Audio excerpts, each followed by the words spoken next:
नमस्ते बच्चों, स्वागत है आज की क्लास में।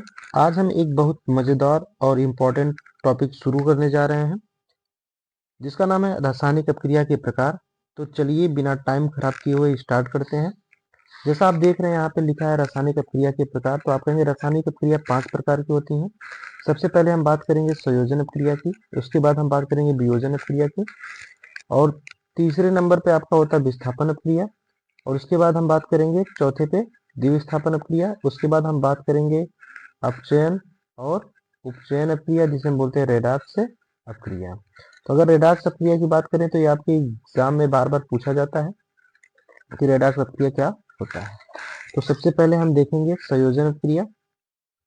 ये संयोजन अपक्रिया क्या होता है, दिया है यहाँ पे। इस अपक्रिया में दो या दो से अधिक अपकारक, कितने, दो या दो से अधिक अपकारक मिलकर मिलकर एक उत्पाद का क्या करते हैं, निर्माण करते हैं। कितने उत्पाद का, एक उत्पाद का क्या करते हैं, निर्माण करते हैं। जैसे एग्जाम्पल में आपको दिया है कोयला का दहन, कह रहा है कि इसमें कितने अपकारक होने चाहिए। जैसे हमने कह दिया कि आपके पास पहला अभिकारक सी है और दूसरा अपकारक आपका दिया O2। ये दोनों का हम जब रिएक्शन कराते हैं, मिल जाते हैं दोनों, रिएक्शन कराने के बाद तो हमको मिल जाता है CO2। तो आपने देखा कि यहाँ पे दो अभिकारक लिया और एकल उत्पाद का क्या हुआ, निर्माण हुआ। ऐसे अपक्रिया को हम संयोजन अपक्रिया कहते हैं। ठीक, उसके बाद आपका दूसरा दिया है वियोजन अपक्रिया। तो वियोजन अपक्रिया क्या होता है, दिया है एक अभिकारक टूटकर, एक अभिकारक क्या करता है, टूटकर दो या दो से अधिक उत्पाद में क्या होता है, बदल जाता है। तो उसे ही हम क्या कहते हैं, वियोजन अपक्रिया कहते हैं। जैसे यहाँ पे दिया है CaCO3 दिया है। जब इसको हम क्या कर रहे हैं, हीट दे रहे हैं, उष्मा दे रहे हैं, तो यह क्या हो रहा है, दो उत्पाद में क्या कर रहा है, टूट जा रहा है। ठीक, तो आप इसको एग्जाम में लिखेंगे कैसे, जैसे आपके पास दिया है CaCO3। जब इसको हम क्या करते हैं, उष्मा देते हैं, क्या देते हैं, उष्मा देते हैं, तो यह क्या होता है, दो अपकारकों, दो उत्पादकों में क्या होता है, टूट जाता है। जैसे CaO और प्लस CO2। तो अगर आपसे कहा जाए कि एक अभिकारक है ना, टूट कर क्या होता है, दो या दो से अधिक उत्पाद में बदल जाता है, तो उसे ही हम क्या कहते हैं, वियोजन अपक्रिया कहते हैं। अब देखते हैं वियोजन अपक्रिया के भी प्रकार होते हैं। आप पहला देख रहे हैं यहाँ पे कि उष्मी वियोजन, और दूसरा होता है विद्युत वियोजन, और तीसरा होता है प्रकाशीय वियोजन। ठीक, तो चलिए आइए एक एक करके हम समझते हैं। सबसे पहले हम देख रहे हैं कि उष्मी वियोजन क्या होता है। ठीक, उष्मी वियोजन में बात करेंगे, तो उष्मी वियोजन में बात करेंगे तो यहाँ पे दिया है अभिकारक का उष्मा द्वारा किया गया वियोजन उष्मी वियोजन कहलाता है। कह रहा है कि अभिकारक का उष्मा द्वारा वियोजन उष्मी वियोजन कहलाता है। जैसे आपके पास एक यहाँ पे अभिकारक है और हम इसको क्या कर रहे हैं, उष्मा दे रहे हैं, है ना।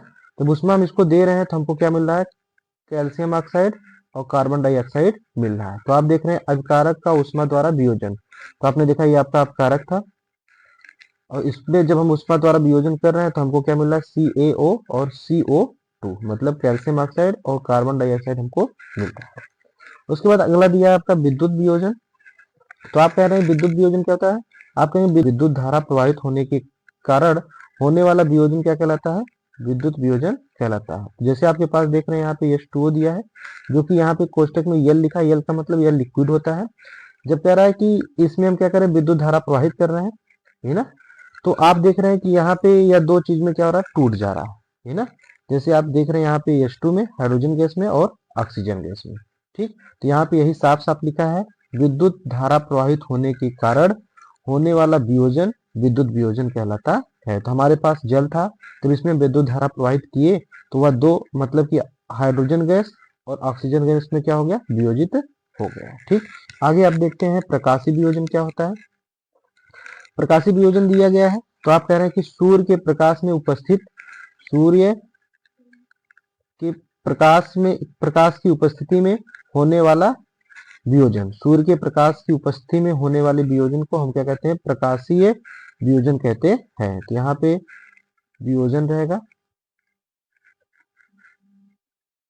वियोजन, ठीक ना, वियोजन कहते हैं। जैसे आपके देख रहे हैं कि आपके पास दिया AgCl, है ना, ये दिया गया, इसको हम क्या कर रहे हैं, सूर्य के प्रकाश की उपस्थिति में इसका वियोजन कर रहे हैं। तो आपको मिल जा रहा है Ag और Cl2, है ना, सिल्वर मिल जा रहा है और आपको क्या मिल जा रहा है, क्लोरीन गैस। अब यहाँ पे एक नोट पॉइंट करके लिखा गया है, दिया है क्या कि ब्लैक एंड व्हाइट फोटोग्राफी में प्रकाशीय वियोजन का उपयोग किया जाता है। तो कभी कभी ऑब्जेक्टिव क्वेश्चन बनता है प्रकाशीय वियोजन का हम उपयोग कहाँ करते हैं, तो आप कहेंगे ब्लैक एंड व्हाइट फोटोग्राफी में। ठीक, तीसरा आपका है विस्थापन अपक्रिया। तो आप कहेंगे विस्थापन अपक्रिया क्या होता है, तो आप कहेंगे इस अपक्रिया में अधिक क्रियाशील तत्व, कह रहा है कि इस अपक्रिया में अधिक क्रियाशील तत्व कम क्रियाशील तत्व को उसके यौगिक से विस्थापन कर देता है। ठीक, तो यहाँ पे आप ध्यान से समझेंगे, जैसे कि दिया गया है कि अधिक क्रियाशील तत्व क्या करता है, कम क्रियाशील तत्व को उसके यौगिक से विस्थापन कर देता है, मतलब कि वहां विस्थापन का मतलब एक जगह से दूसरी जगह। ठीक, जैसे कि आप देख रहे हैं कि यहाँ पे Fe दिया है और CuSO4 दिया है। जब हम इसका लिखते हैं तो आप देख रहे हैं जो Fe है और जो कॉपर है, अब देखो कि Fe जो होता है वो क्या होता है, कॉपर की जगह पे आ जाता है और कॉपर क्या होता है, अलग हो जाता है। तो यहाँ पे आप देखें ना कि अधिक क्रियाशील तत्व। आगे आप देखेंगे मैं एक टॉपिक लेके आऊंगा जिसपे आप बात करेंगे सक्रियता श्रेणी का, तो उसमें आप समझेंगे कौन सा तत्व जो होता है अधिक क्रियाशील होता है और कौन सा तत्व कम क्रियाशील होता है। तो यहाँ पे आप देख रहे हैं कि आयरन जो होता है ना वह अधिक क्रियाशील होता है, तो इसलिए वह क्या कर रहा है, कॉपर की जगह पे आ जा रहा है, तो आप बन जा रहा है FeSO4 और कॉपर क्या हो जा रहा है, यहाँ पे अलग हो जा रहा है। तो ऐसी अपक्रिया को हम क्या कहते हैं, विस्थापन अपक्रिया कहते हैं। ठीक, आगे हम देखते हैं चौथा, दिया है कि आपका द्विविस्थापन अपक्रिया। अब कह रहा है द्विविस्थापन अपक्रिया क्या होता है, कह रहा है इस अपक्रिया में 2 बार विस्थापन होता है। कितनी बार, 2 बार विस्थापन होता है, इसलिए इसे हम द्विविस्थापन अपक्रिया कहते हैं। जैसे एग्जांपल में दिया है Na2SO4 और प्लस BaCl2। ठीक, यहाँ पे Na2SO4 दिया है, BaCl2 दिया है। जब इसका हम रिएक्शन करा रहे हैं तो आप देख रहे हैं कि सोडियम जो है Na की जगह क्या आ जा रहा है, Ba आ जा रहा है, Na की जगह क्या आ जा रहा है, Ba। तो आपने कहा BaSO4 फिर प्लस, और जहां पे Ba था वहां पे क्या आ जा रहा है, Na आ जा रहा है, तो NaCl। तो आपने देखा पहले विस्थापन कब हुआ, तो आप देखें कि जब Na था पहले जगह पे, तो अब रिएक्शन के बाद उसकी जगह क्या आ गया, Ba आ गया, और उसके बाद दूसरा विस्थापन के बाद Ba की जगह क्या आ गया, Na आ गया। तो आपने देखा इस अपक्रिया में कितनी बार विस्थापन हुआ, 2 बार। तो ऐसे अपक्रिया को हम क्या कहते हैं, द्विविस्थापन अपक्रिया कहते हैं।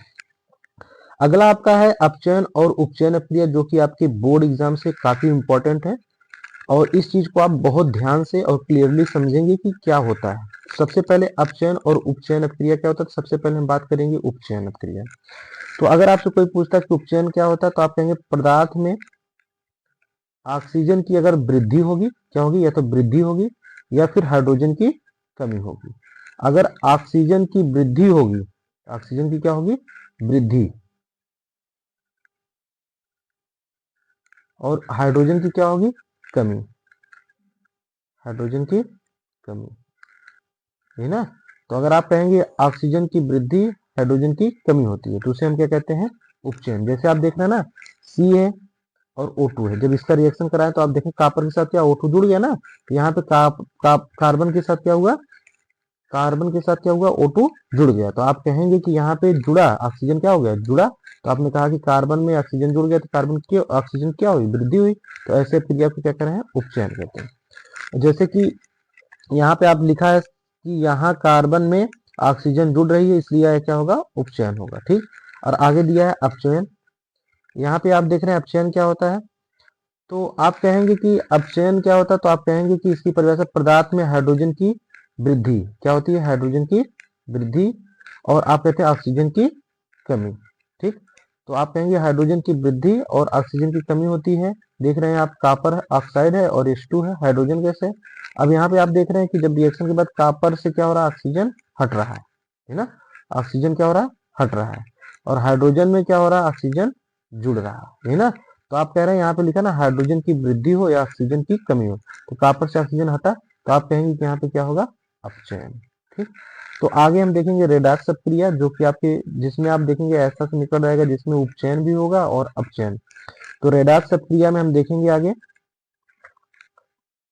रेडॉक्स अपक्रिया में हम देखेंगे आगे कि जिसमें अपचयन और उपचयन दोनों होता है, उसे हम क्या कहते हैं, रेडॉक्स अपक्रिया।